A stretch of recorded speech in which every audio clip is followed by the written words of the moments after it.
Money management एक ऐसी प्रक्रिया है जिसमें हमें हमारे खर्चों और कमाई का पता चलता है। दोस्तों, मनी मैनेजमेंट हर एक आम आदमी को जानना ही चाहिए, क्योंकि इससे हमारे धन की वृद्धि लगातार होती रहती है।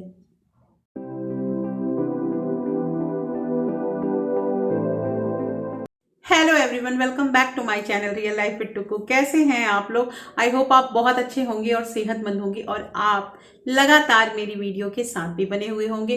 दोस्तों, आज की वीडियो में हम बात करेंगे कि हमें अपने मनी को कैसे मैनेज करना चाहिए। मतलब मनी मैनेजमेंट कैसे करना है, हमें हमारे अपने पैसों का रख रखाव कैसे करना है, इसको बेहतर तरीके से हम इस वीडियो में समझेंगे। दोस्तों, इस वीडियो को मैंने बहुत मेहनत से बनाई है, क्योंकि यहाँ पे हमने मनी मैनेजमेंट 5 ढंग से किए हैं, 5 फंड में उसे डिवाइड किया है और कौन कौन सा फंड कितने कितने परसेंट में जाएगा, ये सारा कुछ मैंने इस वीडियो में दिखाया है।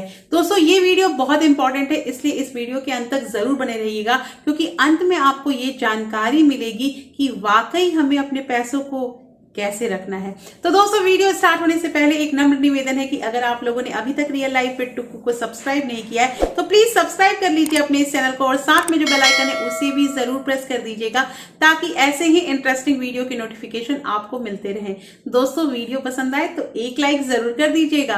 तो चलिए स्टार्ट करते हैं वीडियो को। तो दोस्तों, मनी मैनेजमेंट के लिए यहाँ हमने 5 डिपार्टमेंट रखे हैं, 5 कैटेगरी बांटी है। पहला है हमारा नेसेसिटी फंड। अब ये आगे हम बात करेंगे कि ये नेसेसिटी फंड में क्या क्या चीजें आती हैं। सेकंड है emergency fund. Third is investment fund. Fourth is upgrading fund. और फिफ्थ जो है वो हमारा एंटरटेनमेंट फंड है। दोस्तों, उसी के अकॉर्डिंग मैंने यहाँ पे परसेंटेज भी यहाँ पे बांट दिया है कि नेसेसिटी फंड में हमारा 60% जो सैलरी है वो जाएगा। जो भी हमारे पास इनकम आता है उसका 60% हम नेसेसिटी फंड में उसे डालेंगे। अब नेसेसिटी फंड जो हुआ उसमें क्या चीज़ आता है, तो उसमें जैसे कि हमारा अगर ईएमआई जाता है, मतलब घर का, होम लोन का, या फिर हमारा ग्रॉसरी, या फिर बच्चों की फीस, इलेक्ट्रिसिटी, मतलब जिसके बिना हमारा घर चल नहीं सकता है, जो बिल्कुल जरूरी चीज है, वो हमारा आ गया पहला जो यहाँ पे कैटेगरी है नेसेसिटी फंड उसमें। और उसमें हमने अपने सैलरी का 60% दिया है। दोस्तों, ध्यान दीजिएगा, ये 60% मैंने यहाँ पे अभी लिखा है। तो मान लीजिए कि अगर हमारी सैलरी 40,000 है, 40,000 रुपये हमारी इनकम है, तो हमारा जो पहला ये नेसेसिटी फंड है उसमें 24,000 रुपीज चला जाएगा। मतलब हमें जितना भी हमारा जरूरी चीज है उसको 24,000 में कंप्लीट करना है। देखिए, ये चीज मैंने पहले भी कहा है कि अगर हमारा टारगेट फिक्स रहता है ना कि हमें इतने रुपए यहाँ खर्च करने हैं या इतने रुपए में ही घर चलाना है, तो वहां घर चल पाता है, वहां मनी मैनेजमेंट जो है वो अच्छे ढंग से हो पाता है। तो दोस्तों, यहाँ पे तो मैंने 60% दिया, लेकिन डे बाय डे जैसे, मतलब मान लीजिए 1 मंथ 2 मंथ होने के बाद अब ये हमें धीरे धीरे ये जो 60% है इसको 50-40 पे भी लाना है। मतलब हमें जो ये खर्च कम करने की आदत जो है उसे डेवलप करना है, और हमारा कहाँ से पैसा बच सकता है इस चीज के बारे में सोच के हमारा जो ये 60% है उसको पहले हम 55% करेंगे, फिर उसके बाद 50% करेंगे। मतलब 5-5% या 5-5% नहीं हो पाता है तो 2-2% करके भी हम डिक्रीज करेंगे नेसेसिटी फंड में। ये हमारा पहला चीज हो गया मनी मैनेजमेंट का। दूसरा चीज है दोस्तों ये इमरजेंसी फंड। तो इमरजेंसी फंड, जैसे अभी ये कोरोना आया या फिर हमारा लॉकडाउन हुआ, तो ये ही सिचुएशन होते हैं इमरजेंसी के, और ऐसे सिचुएशन से निपटने के लिए ही हम इमरजेंसी फंड बनाते हैं। एक्चुअली होता क्या है दोस्तों कि जब हमें सही में पैसों की जरूरत होती है तब कोई भी ऐसा इंसान सामने खड़ा नहीं मिलता है जो हमारे पैसों से मदद कर सके या उस विपत्ति के समय में हमारा सहयोग करे, हमारा साथ दे। तो ऐसे टाइम में ही हमारा जो ये इमरजेंसी फंड है ये काम आता है। तो यहाँ पे इमरजेंसी फंड जो हमारा डिपार्टमेंट है उसमें हमने अपने सैलरी का 10% लिया है। क्योंकि यहाँ पे हमने 40,000 सैलरी माना है, तो हमारा इस डिपार्टमेंट में 4,000 रुपए हो जाता है। मतलब पर मंथ 4,000 रुपए हमारे इमरजेंसी फंड में जा रहा है। दोस्तों यहाँ मैंने 40,000 बताया है, लेकिन अगर किसी की सैलरी 20,000 10,000 जो है उसके अकॉर्डिंग यहाँ पे परसेंटेज निकाला जा सकता है। तो यहाँ मैंने सुविधा के लिए एक एग्जाम्पल बताया है। तो इमरजेंसी फंड जो है हमारा ऐसे ही बढ़ता जाएगा, और ये जो इमरजेंसी फंड है हमें लगभग 6 महीने का, मतलब हमारा 1 महीने में जो खर्च होता है, 1 महीने का हमारा इनकम कितना है 40,000, तो हमें 6 महीने का इमरजेंसी फंड बना के सुरक्षित कहीं सेफ जगह पे, मतलब जैसे बैंक में या पोस्ट ऑफिस में रख देना है, ताकि हारी बीमारी की स्थिति में हमारा ये इमरजेंसी फंड हमारे साथ रहे।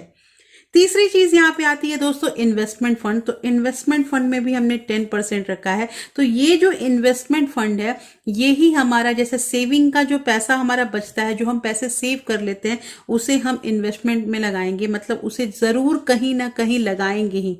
ऐसा नहीं है कि हमने जो सेविंग कर लिया उसे हम घर में रख देंगे, क्योंकि घर में रखे हुए पैसे कुछ भी उससे हमारा जो मतलब लाभ नहीं होगा, हमारा पैसा वो बढ़ेगा नहीं, रह रह के घर में उसका वैल्यू धीरे धीरे कम ही होता जाएगा। तो कहने का मतलब यहाँ पे ये है कि इन्वेस्टमेंट फंड में भी हमें 10%, मतलब कि 4,000 रुपये, अगर 40,000 सैलरी है तो 4,000 रुपये हमें इन्वेस्ट करने ही करने हैं हर महीने। उसके बाद यहाँ पे हमारा चौथा जो डिपार्टमेंट आता है, दैट इज अपग्रेडिंग फंड। दोस्तों यहाँ देखिए, ध्यान दीजिए कि अपग्रेडिंग फंड को, और उसमें भी मैंने 10% जो है अपने इनकम का उसमें शामिल किया है। ये फंड होता क्या है, ये मैं आपको अच्छी तरह से थोड़ा समझा दूं कि अपग्रेडिंग फंड का मतलब होता है कि जैसे हमें हर मंथ में कुछ पैसे रखने हैं, हमें अपने आप को अपग्रेड करना है। देखिए, हमारे पास पैसे जो हैं, हमारा जो सोर्स ऑफ इनकम है, वो तभी बढ़ेगा जब हम हमेशा कुछ ना कुछ लर्निंग करेंगे, कुछ ना कुछ नया चीज सीखेंगे। और नया चीज सीखने के लिए भी हमें मान लीजिए कोई भी चीज सीखना है, जैसे हमें इंग्लिश बोलना सीखना है, हमें सिलाई सीखना है, या हमारा मतलब जो कंप्यूटर है वो हम अच्छे ढंग से नहीं जानते, हमें वो चीज सीखना है, तो उसके लिए हम 10%, मतलब 4,000 रुपये अपने लिए रखेंगे, जिससे हम अपने आप को, खुद को अपग्रेड करने में लगाएंगे पैसे। तो ये हमारा 4,000 रुपये, अगर 40,000 सैलरी है तो हमारा अपग्रेडिंग फंड में आ जाएगा।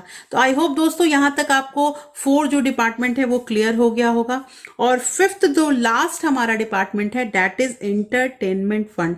तो एंटरटेनमेंट फंड में भी मैंने 10% रखा है। 10% मतलब कि 4,000 रुपये, यदि 40,000 सैलरी है तो यहाँ पे एंटरटेनमेंट फंड में, जैसे दोस्तों मान लीजिए हम बाहर जाते हैं, देखिए पैसों को मैनेज करना मतलब यही होता है कि आपको किसी भी चीज की जरूरत हो तो आप खुद अपने पैसे से कर लें। और इसमें हमारा आता है, जैसे मान लीजिए हमें बाहर कहीं खाना है, या फिर हमें मूवी देखनी है, या फिर हमें शॉपिंग करनी है, हमें कुछ नया कपड़ा खरीदना है, हमें घर में कोई सामान खरीदना है, तो उसके लिए हमारा ये अलग से एक फंड है, और इसमें भी हमने 10% हर मंथ जमा किया है। एक चीज और दोस्तों, कि मैंने अक्सर अपने वीडियो में आप लोगों को बचाने के बारे में बताया है। अब आप कहोगे कि एंटरटेनमेंट फंड देके आपने 10% हमें छूट दे दी है कि हम खर्च करें, तो ये खर्च करने का मतलब नहीं है। यहाँ पे कहने का मतलब है कि अगर हमारा एंटरटेनमेंट फंड में भी हर मंथ हम कुछ कुछ पैसा रखेंगे, तो ये हमारा एक अच्छा अमाउंट हो जाएगा, और हमें सोचना नहीं पड़ेगा। मान लीजिए कि अगर हमें एक AC खरीदनी है 50,000 की, तो ये जो एंटरटेनमेंट फंड है ये हमारा काम आ सकता है। अगर हम उसे 10 महीने के बाद या 11 महीने के बाद हम उसकी सेविंग कर लेते हैं, तो ये पैसा हमारा एक AC खरीदने के लिए काफी है दोस्तों। तो कहने का मतलब यह है कि मनी मैनेजमेंट जो है ये बहुत ही बेहतर तरीका होता है। और अगर हम ऐसे अपनी सैलरी में, जो भी सैलरी हो हमारी, और हम मैनेज करके चलते हैं, तो हमें पैसों की कभी दिक्कत नहीं होगी, और हम जो चाहें, मतलब जो भी हमारा सपना हो, वो सपना हम पूरा कर सकते हैं। तो दोस्तों कैसी लगी आज की वीडियो, मुझे जरूर बताइएगा कमेंट करके। तो देखा दोस्तों कैसे यहाँ पे हमने अपने पैसों को 5 अलग अलग कैटेगरी में डिवाइड किया है, और वहां पे अपने इनकम के अकॉर्डिंग हमने परसेंटेज भी बताया है। दोस्तों ये फर्क नहीं पड़ता है कि आप 50,000 कमाते हैं या आप 1 लाख कमाते हैं, बात यहाँ पे ये आ रहा है कि आप अपने पैसों को कैसे मैनेज करते हैं। बहुत ऐसा भी परिवार है जो बहुत कम पैसा कमाता है और अपने घर को अच्छी तरह से मैनेज कर भी लेता है और कुछ पैसे अपने लिए वो सेविंग में, इन्वेस्टमेंट में रख भी लेता है। तो दोस्तों यहाँ पे करना आपको क्या है, जो मैंने आपको 5 ऐसे ऐसे तरीके बताए, जो 5 आपको मैंने फंड बताया, उसमें अपने इनकम के अकॉर्डिंग उतने ही परसेंटेज को रखना है। और हाँ, जो सबसे पहला फंड था उसमें आपको धीरे धीरे कटौती करनी है। अगर आप 5%, 10% तुरंत नहीं कटौती कर सकते हैं तो आप 2%, 1% कर करके डिक्रीज कीजिए उस चीज को, जो मैंने वीडियो में आपको बताया ही है। तो दोस्तों ये वीडियो कैसी लगी मुझे जरूर बताइएगा कमेंट करके। और दोस्तों अगर ये वीडियो पसंद आई है तो आप इसे लाइक कर सकते हैं, अपने फ्रेंड्स और फैमिली के साथ शेयर भी कर सकते हैं। और फिर मैं मिलती हूँ आपसे ऐसे ही एक इंटरेस्टिंग वीडियो के साथ। और हाँ, अगर आप लोगों ने अभी तक मुझे इंस्टाग्राम और टेलीग्राम में ज्वाइन नहीं किया है तो प्लीज ज्वाइन कर लीजिए। और फिर मैं मिलती हूँ ऐसे ही एक इंटरेस्टिंग वीडियो के साथ। तब तक अपना प्यार और सपोर्ट ऐसे ही बरकरार रखिएगा। Thank you, thanks for watching.